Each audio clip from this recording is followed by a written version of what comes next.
So after weeks of trial and error and my fair share of fails, I believe I've come pretty close to what you can consider an authentic French croissant. So to start off, we're going to add our dry active yeast into our milk and water mixture at room temperature. And this is going to bloom the yeast, it's just going to get it going. And you could also use this step to make sure that your yeast is still fresh and active. And this is what is the difference between a puff pastry and a croissant like this, where a puff pastry won't have any yeast, so it won't need any time to proof. This does, so you'll see later on we'll need to proof it. And here you can see I'm adding in all the dry ingredients, giving it a nice thorough mix just to make sure it's all mixed together. And of course all the ingredient amounts are going to be written down below. You're really going to want to use a food scale for this because when you're baking, and you're especially baking pastries that are this intricate, you need them to be fairly exact.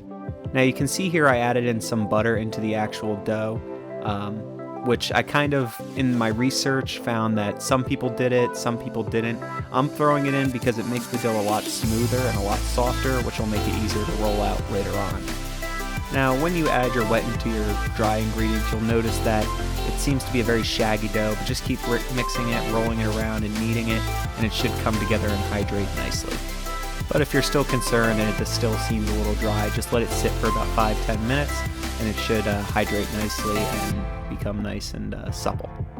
Now here I'm going to loosely wrap it in plastic wrap, and the reason you want to loosely wrap it is because it's going to actually expand and proof overnight in the fridge, and you want it to have enough room to do that. And of course you definitely got to add the smiley face because, well, it'll just make it taste better. And like I said, overnight, this is about a 2 to 3 day process depending on how much time you have and how much flavor you want to develop. Now let's talk about butter. Here you're going to see I'm using Keriegold butter. It's a European style butter. You definitely want to go for this and not just whatever American butter you can buy off the shelf, because European butters have a much higher fat content and there's less water in them. And trust me, it'll just use the Keriegold butter. Use European butter. # European butter. And as you can see, I'm using a rolling pin here just to make sure I get it nice and even. And as you saw before, I just used a regular standard cake tin to mush the butter out into the block shape that we need it in. And I'm going to add a bit of a smiley face here. Of course, we're going to have to give it a nice handlebar mustache because, well, French and European. And after we're all done, we're going to wrap it up and put it in the fridge overnight as well. And after resting in the fridge for overnight, as you can see, it definitely grew much larger in size. And on a very lightly floured surface, you're going to want to start rolling it out into a square block. Oh, I didn't mention before, but you want to put it in the fridge in a bit of a square shape just because it'll make it easier to roll it out into an even square. Now you'll find online with croissant recipes, they'll tell you exactly what the dimensions of your square should be. Here I'm not going to do that, just roll it out to whatever size is going to work for you, because it all depends on the size of the butter that you put in, or well, the size of the butter block. And here I'm going to encase the butter like this, make sure to crimp all the sides because you do want it to be fully encased in the dough, and this will help you create smoother, better layers. Now what I mean by layers is this is a laminated pastry, meaning there's hundreds, well not hundreds, but yeah, maybe hundreds of layers of flour and dough. And the reason you get these layers is by folding it over itself, and you'll have a layer of dough with a layer of butter and a layer of dough, and so on and so forth. And to start off, what you want to do is you actually, before you even roll it, you want to just give it a nice little press, and that'll help the butter and the dough kind of connect and form together. And then you just want to nice and gently roll it out. And I do mean gently, because one thing you'll learn about this pastry is it's very finicky, and you want to do everything as gently as possible. Otherwise your layers could combine, and then you won't get a nice puff later on. And after trimming off the excess, which is something you definitely want to do, I'm going to conduct our first fold here. And after our first fold, I'm going to wrap it in plastic wrap and then put it in the fridge for about 30 to 45 minutes. And this will ensure that our butter layer stays nice and firm and won't melt. And after the 45 minutes, we're going to take it out. We're going to give it another roll. First, we're going to press it out actually, and then roll it. And again, you want to be as gently as possible. You'll notice that the dough might start to stretch back and pull back as you roll it, and that's the gluten formation. And you don't want to force it. Otherwise, if you force it, what could end up happening is you could end up tearing the dough, and then it's just not going to turn out as good as you would hope. And here we are, we're doing another fold, and this is a slightly different fold. I forget exactly what it's called. You can look up the different forms of folding for French croissant. There's hundreds of them, different methods, different techniques. This is just the one that I found worked best for me and this dough.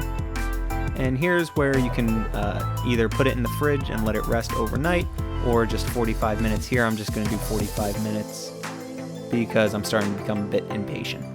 And just think about it, it's been about a day and I'm starting to really want croissants. And as you saw there, the dough kind of pulled back a little bit, so I'm going to let it rest, let it warm up, let the gluten relax, which will make it easier to spread out. And here's another example of where recipes tend to get really complicated. And I mean, yes, this is a very complicated pastry, very delicate, but it shouldn't be where it doesn't need to be. So here we are, we're just going to cut it into triangles. Again, a lot of recipes will state exactly how thick it needs to be and how big the rectangle needs to be. But at the end of the day, just cut it into triangles the best you can, and of course experiment. Because the chances of you getting this right on the first try, in all honesty, slim to none. Like I said, it took me multiple trials and errors, and I definitely had my fair share of errors. So here I am rolling them up, and you don't want to be as gentle as what you might see. You can actually be a little firm here, but as you can see, what I'm going to do is I'm going to pull and stretch the pastry dough, and I don't know why, I just see people do that, so I'm going to do it. And here I'm going to put them on our parchment lined baking sheet, pointy side down, because otherwise as it cooks, it'll expand and unroll itself.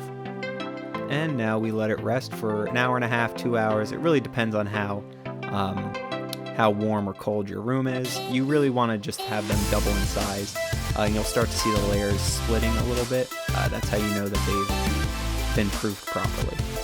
And as you can see, after about an hour and a half, 2 hours, they've almost doubled in size. This is perfect, and I'm going to give them their first egg wash.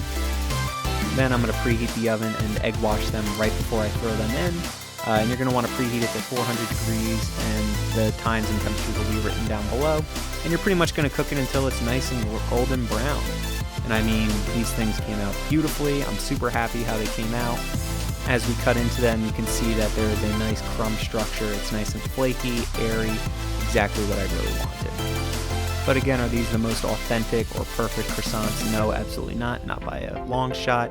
But again, this all boils down to technique, and it is something that's really difficult. So if you even come close on your first try, definitely keep trying it again and again, experiment with different folds, and really have fun with this. You know, you can add chocolate into it, make it your own.